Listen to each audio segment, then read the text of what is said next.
It's the opening ceremonies of the 2010 AAU Baseball National Championships at the ESPN Wide World of Sports complex. A 13-year-old from Pensacola is carrying the torch.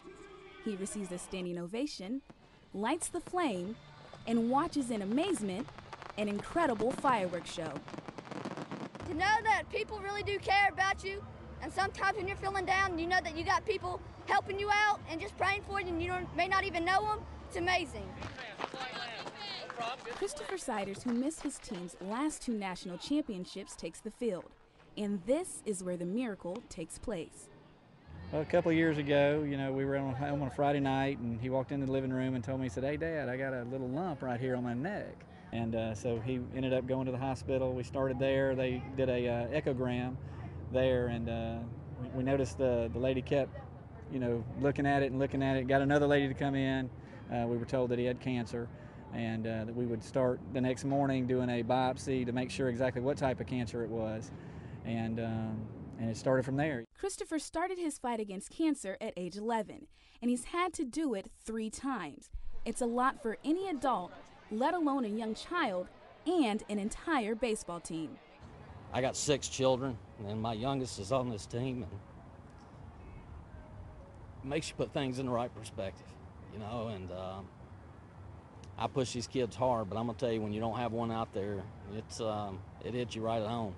And he went through something really hard, and he just kept pushing, and he kind of wanted to give up, but he wanted to see him get better.